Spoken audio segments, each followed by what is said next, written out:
Alright, hey everybody, this is Jeff Snyder, and I'm doing a quick overview of my Oklahoma Joe Highland smoker setup. As you can see, right now I only have the one actual thermometer that's built in. My intention is to get another one so that I can measure the temperature here at the top of the chamber, cooking chamber, as well as right over here. But let me walk you through a little bit about these mods. Oklahoma Joe, I got it for about $2.99 at Lowe's. The mods do make it a little bit more expensive once you get everything that you need, because these are kind of like the Jeep Wrangler of smokers and grills, because you can use the device for both smoking as well as for straight up grilling, and like you would a regular backdoor charcoal grill. But this is a wood and charcoal smoker.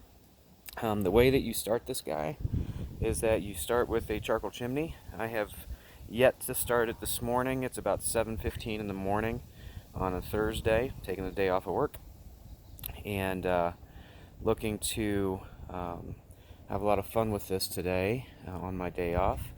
I'm going to start right to left. This is the firebox, and inside you can see that I've got a charcoal box, basically, or a firebox, which you put all the hot charcoal in, as well as your logs. And I'm going to be using hickory today. It keeps all the fire together. The holes help with the aeration and oxygenation of the fire.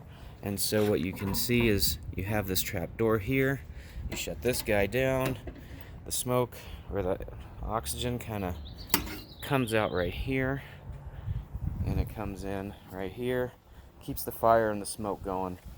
And of course, you're going to want to keep the temperature right around the 225 mark for smoking. A little bit higher, maybe 250, 240, 250 for the actual cook, and then way back down to 225. And actually, I kept it the last time I smoked my spare ribs, and they turned out great and fall off the bone. I did crank the heat during the 2-hour cook to about 250. It actually hit 260 for about a good 30 minutes. But then in my final hour, my temperature was really only around 205. So it was a nice, it helped tighten up the meat, but it retained all of its juiciness. So anyway, you'll see that there's this red.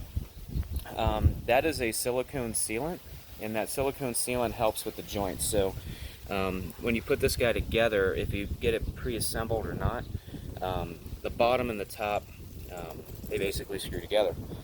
The silicone, it's a high temperature silicone sealant from Lavalock.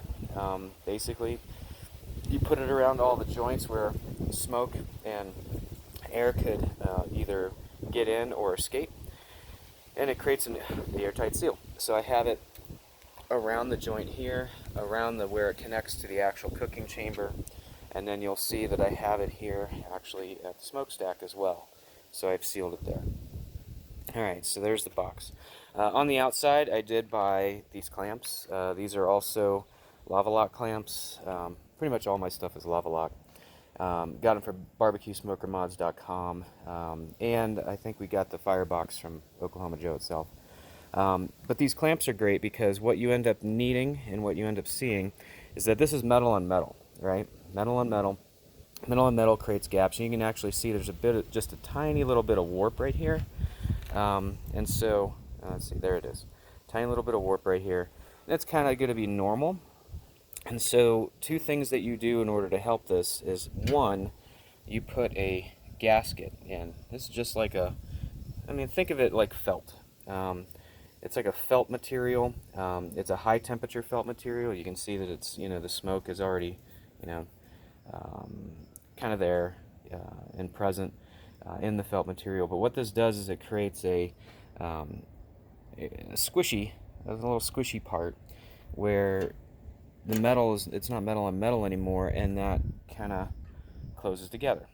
Now with the clamps, and I have my vertical clamps on one side and the other, it squishes the lid to the barrel around that gasket area, and it creates a more airtight seal so that the smoke is actually hitting your food and not anything else. Inside the cooking chamber, I use just this bunt pan or bread pan or whatever for the water bath. And so what I found is that this filled up basically up to the top, right about here, is it's pretty much good enough. I might need to fill it maybe about another halfway through a 6-hour cook, and so it's been working well for me. And it's just, I've been using hose water or tap water. It really doesn't matter. Um, and then the thing that I really like, my dad, Old Man Ronan, he highly recommended, and I've been following his lead since he's a chef, and he knows what he's talking about, is putting in this tuning plate. It's also called a baffle. And so you can see, and I cleaned one side but not the other right now, the holes. So you have your fire over here on this side. The fire comes in through here from a heat perspective. And what you can see is this is it's basically sheet metal. And the sheet metal helps shield the intense heat that's over here on this side coming from the actual fire, and helps redistribute the fire over this direction, or the heat over this direction. You can see in the baffle plate the holes. There's holes to allow the heat through. Very small. I can probably fit my pinky finger in that one, and then on this side they grow in size to very large, and I can fit probably a couple fingers in that one.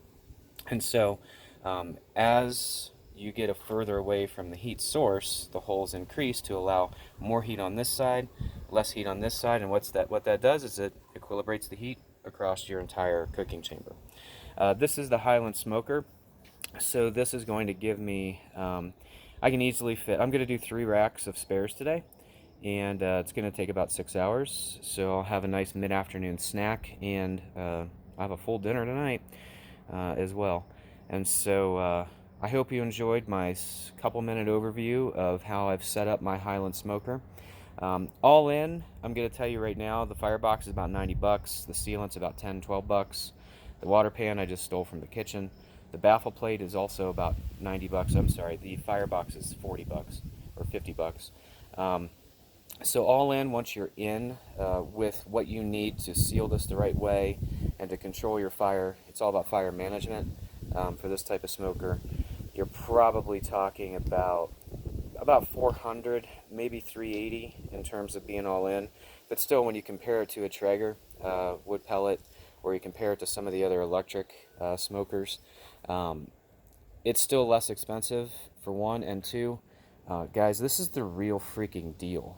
You're cooking with actual wood smoke, how they did back in the 19th century when barbecue became barbecue, and how it's all good stuff. So, well, old man Roland's killing me. Bye.